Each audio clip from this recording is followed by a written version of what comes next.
Yesterday, Khabib Nurmagomedov sent a personal message to Justin Gaethje ahead of their fight. Joe Rogan posted this on his Instagram with the caption, "Also morning at the studio where I had the privilege of seeing the savage Justin Gaethje and the master Trevor Whitman of Onyx Labs put in work." Khabib Nurmagomedov commented on the post saying, "Justin is a very nice guy and good opponent for me, but when Octagon close, you have to be ready not only for boxing match. I'm not Dustin or Tony. I will take him to the deepest ocean and drown him inshallah." Conor McGregor responded to Khabib's statement and posted this on his Twitter saying, "In other words, I'm going to be running around the outside of the cage, my pants, and within the first 10 seconds of the fight, I'm diving at his legs for a good whiff of his jockstrap." Here's some old footage of Khabib supporting DC after his loss to Stipe Miocic. What like DC rules, I think, is like nothing when you watch what was Ken. You know, Ken was like last week he lost his mother. Like parents, like mother, like obviously like mother is like most important thing in our life. And like when we watch like what Ken was and what DC was, like DC was nothing. You know, he is already warrior. He is champion. He's a great champion. You know, he's one of the best guys in the world of all time. Who did this inside the octagon, and you know, it's like belt is nothing. He can, after a couple months, he can finish this guy and take his belt. But you know, like when you watch like what Ken was, it's like, you know, it's most important. If you guys have your parents, you have to take care of your parents, and this is what I want to say. Stipe Miocic, in a recent interview with Brett Okamoto, speaks on his trilogy fight against Daniel Cormier. I'm more, you know, angles and stuff that you push against the cage. It's, you know, you have an extra 5 feet. You know, it's a little bit different. And I think, you know, you definitely try to use wrestling more. You said it, exactly your wrestling shoes. So definitely gonna try to wrestle me. So, but I mean, listen, every fight starts standing, so don't forget that. Yeah, I guess so. I mean, it depends how you use it. I mean, I think, you know, how you use a cage, I think, in the way you want it, you'll be fine. You know, if you dictate it and do what you want. Of course, you know, I think a wrestler could be better, but I mean, you guys are wrestlers that don't use it to their advantage. No, I mean, it's a fight. You know, it's, you know, I'm not, you know, it's great having fans there, of course. You know, we get all hyped up, but I mean, you know, the day in the office, you know, we go out there and we do our job. You know, we go out there, he's gonna try to beat me, and we go out there and we beat him. You know, I'm gonna beat him, so I'm not really worried about it. But yeah, I mean, it's definitely a lot different, but I mean, it's that fight or flight syndrome, you know? If someone's gonna try to attack you, you're gonna attack him back. Well, I think if the continue any fight, because, you know, you only got poked, you know, it's not fun, it hurts. It definitely messes with the original.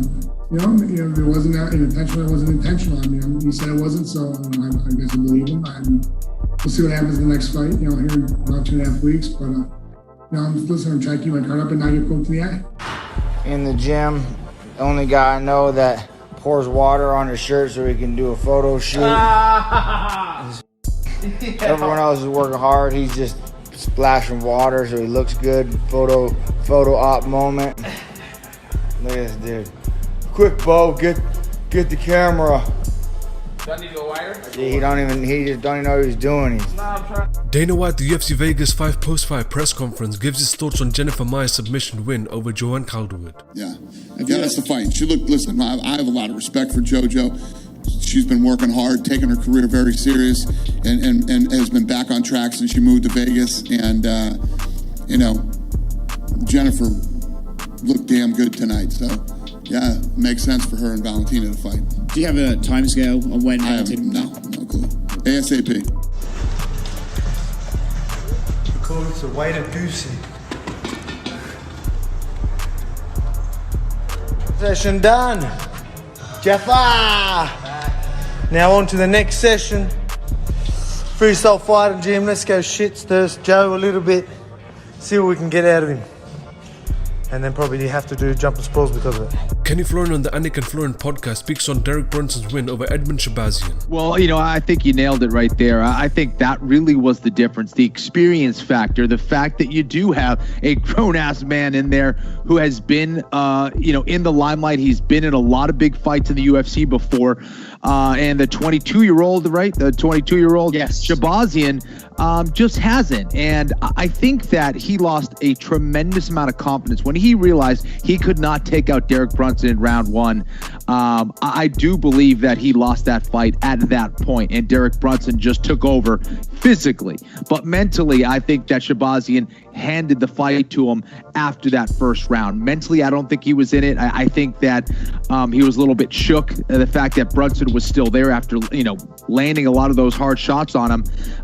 Brunson, with that veteran experience, found a way to switch things up, take the fight to the ground, landed some nice strikes, was blitzing his way in, and kind of turned in from the nail into the hammer and really put it on Shahbazyan and told him, really, hey, you really need to step things up. If you want to fight at a high level here in the UFC, you need more than just a big right hand. It's tough to say. Listen, I think, yeah, there's some physical and technical things that he certainly needs to get in order. But more than anything else, I think mentally he's going to learn a lot from this experience. First of all, how to pace yourself, how to stay composed, how not to force things. It seemed like he had a couple of combinations in mind that he wanted to throw at Derek Brunson, and it worked early on. And he just did not adapt moving forward. And he just kind of kept throwing the same combinations, except would kind of throw them harder and harder and harder. And it just wasn't working. And I think he just freaked the hell out when he wasn't able to be successful with those combinations anymore, wasn't able to adapt, got in his own head, and I think really panicked out there. Obviously doesn't have the same level of experience as Derek Brunson, as we spoke about, still very young at 22 years old. Yeah. But, I think that from this experience, he will learn a lot. He originally was not going to be a main event. He kind of was thrust into the limelight kind of last minute. And I think all those things kind of had an effect on him. I'd love to talk about that, actually, because it was in that fight against Robert Whittaker where you didn't see that kind of maturity or that ability to stay composed emotionally in that fight.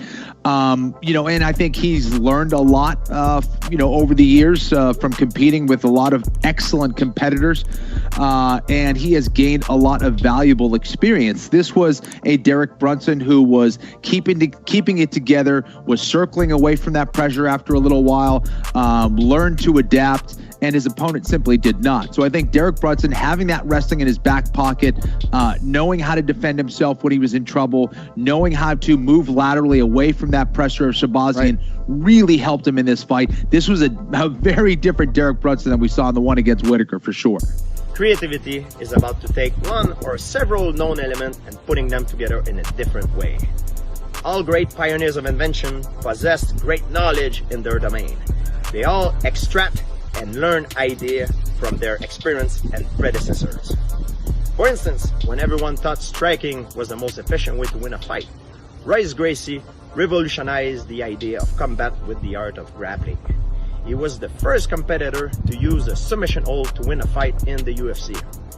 Once you have an idea, you can test it yourself on the field, or you can observe and learn from others. There's no shame of making mistakes because you can learn from them as well. Remember, to be creative, you need to think outside the box. Don't be afraid to break the rules, but do not break the law. Jack Hermansson on the Believe in Me podcast speaks on his submission win over Kelvin Gastelum. It was a crazy week, with all that testing, a lot of corona testing, a lot of quarantines on the travel there. And when you were there, it was just basically us and the UFC people on that island. You didn't see any other people, so it was kind of a surrealistic experience. But I enjoyed it. A little bit of a different fight time than usual as well. We're fighting in the morning. But yeah, it was a cool experience. The fight itself played out very well. With a first round heel hook submission. The game plan coming in there was just to be unpredictable, basically. And the plan was not to shoot too early, actually, because I knew that he was expecting that. But when he came with that pressure and loaded up on a hard left hand on me, I I just had to duck under and go for the takedown there. So, and he reversed it. I almost thought, oh, that was a nice throw of him. You know, it was a good move.